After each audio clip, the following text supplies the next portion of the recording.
Hello, everyone, and welcome to episode 9 of the FFS Tea Break. I am absolutely delighted. I'm going to go straight in with introductions. I think we've had enough of you come along to these sessions now to know what we're here for and what we're chatting about today. But I am absolutely delighted on this episode to be joined by Kathryn Ward, and also with fleeting guest appearances you will possibly already have seen from Cleopatra, Kathryn's wonderful kitten. So you may find a few guest appearances. I'm claiming she is not my kitten. She is not my kitten. She belongs to my son. I have no responsibility whatsoever for her behaviour during this cast. I apologise in advance. Is all caveats down and out the way. So Kathryn joining us this morning. Kathryn, I'm so excited to have Kathryn with us. Kathryn is a phenomenal, HR and people person who practices what she preaches when it comes to people matters and people mattering. She's formerly CPO for the top 10 charity Guide Dogs and also Director of HR at Auction House Sotheby's. Kathryn, thank you so much for joining us this morning. And I'm going to hand straight over to you and say, go for it. What is your FFS moment that you're bringing with it? Absolutely. So my FFS moment is, let me see if I can get this out in one sentence. It's when you're trying to make sure that your investment in an intervention of whatever kind is actually measured and having measurable results, or results that you can go back on, whether they're quant or qual. And what you get from a whole load of people is that massive resistance to that commerciality of an investment that is just, well, but we should be doing this for moral purposes, because it's the right thing, because it's going to help people feel better. And all you want to turn around and say is the two things are bloomin' well the same. Come on, guys, let's get on the programme and let's make sure we can get money for the next thing that we want to do and to have an intervention on. So, it's that frustration of wanting to be both warm and person-centred and commercial in the same beat, and being told by people that that's not possible. Yeah. I love this one, Kathryn. Obviously not for the frustration that it brings to so many of us, but I love it because it is, I think anybody watching this, watching it live or watching it back, will completely relate to this. I know I certainly do. It's the two are not mutually exclusive, but it's such a challenge when you are trying to set that, or it can be such a challenge when you are trying to set out the reasons for that. It actually it makes me think of one of the early, one of the first sessions I hosted back, a couple of months ago now with Anwin as well, of also talking about, we're talking about things from a leadership perspective and leadership development, and again that similar perspective of people are your biggest asset in a business, but they're also your biggest cost. Why would you not invest in them? And also, why would you not track and record and explore and understand how what you are doing and any interventions you are bringing in, how they are working or are not working? Because ultimately you are looking at it from from an organizational or business performance perspective. Yep, absolutely. And I think this is where the rub comes in, because it almost pits you, this mentality pits you against your CFO. It pits you against the kind of, I'm going to say the bean counters, but what I mean is the people who are going to hold you accountable from a financial point of view, because it doesn't recognise the link between well-being and performance. It doesn't recognise the link between belonging and staying in a job. It doesn't recognise the link between emotions, which, like it or not, we all still feel in the workplace, and the outputs that we might have, whether it's a car being built, or whether it's a really kind of, emotive, charitable cause that we're trying to work for social change. And those are really the tension that I think is there. And maybe I want to think that maybe this is just a problem in the charity sector, but I don't think it is. I think you see this in lots of other organisations. I've certainly seen it elsewhere, where people don't understand that you can hold these two things can be true.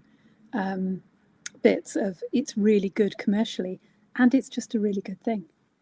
It's the same issue you have with diversity, equity, inclusion, and have had for years.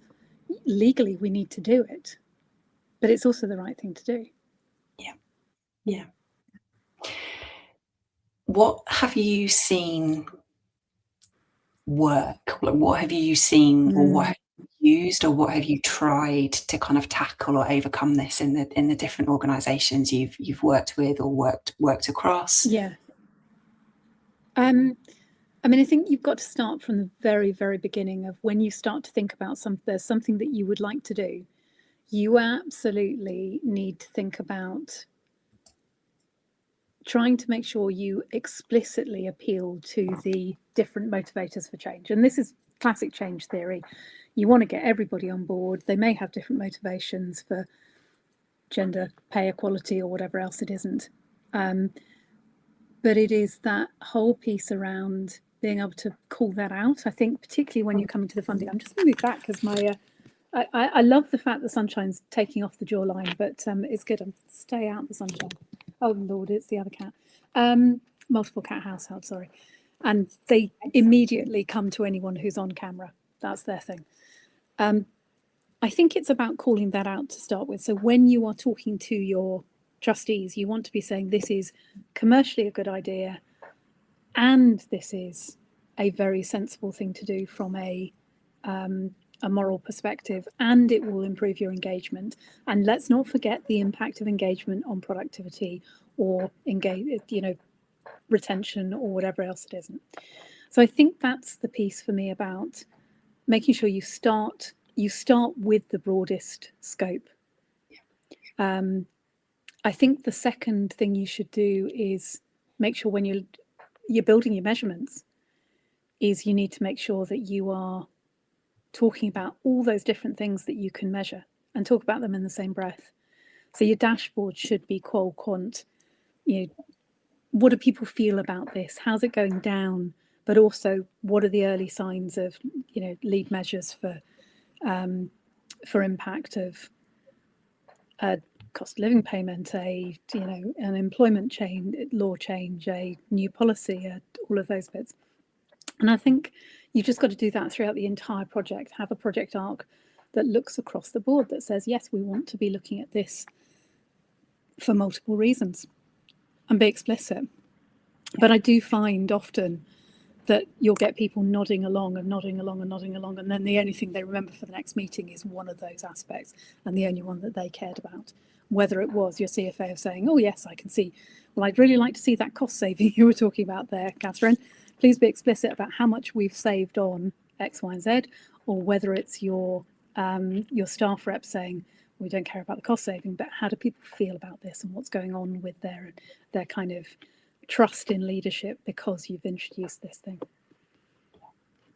I think it's we have to hold that space. We have to bring the things together, right, as leaders. Yeah. And I'm being mean about my CFOs. My CFOs have actually always had a much more nuanced understanding of things. But people forget, right? You only remember the one thing that mattered to you. Yeah. Probably HR people are exactly the same, but you've got to hold that space and keep holding that space and keep going back to that broad spectrum of why do we want to do this? What's the impact? And actually, even if secretly the only reason you want to do it is commercial or moral or legal or whatever it isn't, that you kind of still hold that space for all of those reasons. Yeah. It's having that collective, isn't it? That kind of collective reason that everything links into, but then the storytelling messaging that filters down from that, depending on which, exactly as you've said, depending on which audience you are sharing with or speaking to or or communicating with, but it all ties into that collective purpose. And I think what I'm hearing from you is if you're not setting the tone quite right there, then whatever you filter down isn't going to land. And it makes me think about makes me think of it from the perspective of, or just the similarities of, talking about a broad cultural piece and taking it out of it being about making everybody happy, because if that's your overriding purpose, you're never going to achieve it. But if you're clear with the purpose at the top, but then your messaging is speaking to your different audiences, that's the shift, isn't it? It is. And I think you can run those messaging. I mean, this is where great comms people will help you. And Lord knows I've had some amazing comms people to work with. And they can help you have that messaging tailored for each audience. So segmenting that audience is very good. But I think you're completely right. The contracting, the psychological contracting with each group is going to be different. And they are going to expect it, and therefore you need to kind of meet their expectations on each of those things.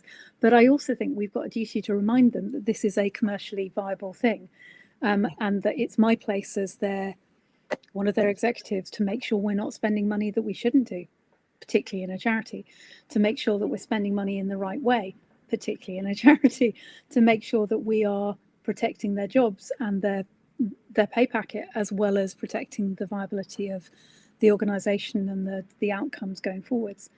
But yeah, I do. I mean, I think it's